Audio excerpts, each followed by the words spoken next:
madaxweynihii toddobaad ee Soomaaliya Sheekh Shariif Sheekh Axmed ayaa u sheegay wargeyska The Standard ee ka soo baxa dalka Kenya inuu markale yahay musharax u tartamaya xilka madaxtinimada ee Soomaaliya. Sheekh Shariif Sheekh Axmed ayaa waxa uu sheegay inuu wax badan ka qaban doono Soomaaliya xilli uu sheegay in dhibaatooyin badan ay Soomaaliya xilligan ka taagan yihiin oo loo baahan yahay qof badbaadiya. Sheekh Shariif Sheekh Axmed ayaa ahaa madaxweynihii dowladii ku meel gaarka ahayd intii u dhaxaysay 2009 ilaa 2011 waxaana uu sheegay inuu doonayo inuu abuuro Soomaali midaysan oo awood leh maadaama xilligan dalka aysan ka jirin dowlad awood leh. Awood la'aanta dowladda hadda jirta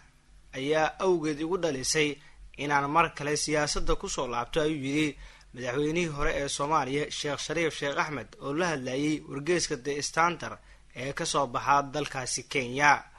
waraysiga uu siiyay wargeyska oo aad u dheeraa ayuu ku sheegay in xilligii uu hayay talada Soomaaliya uu ku guuleystay in dagaalka lagula jiro Al-Shabaab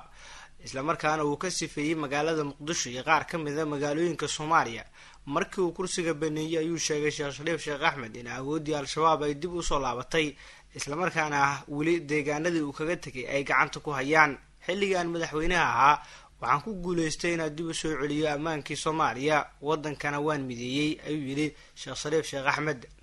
waxa uu sidoo kale sheegay inuu dadaal badan uu gelin doono in la mideeyo ummadda Soomaaliyeed sidoo kalena la xoojiyo ciidamada xoogga dalka Soomaaliyeed oo uu sheegay intuu ka maqnaa in dowladihii ka dambeeyay aysan waxba ka qaban. waxaan cadeynayaa inaan calanka u qaadi doono xisbiga himilo qaran doorashada 2020 waxaan dareensanahay in dowladda hadda jirta dalka aysan waxba u qaban dadka. waxaan doonayaa inaan mideeyo oo aan ka dhigo mid awood leh, ayuu yiri Sheekh Shariif Sheekh Axmed.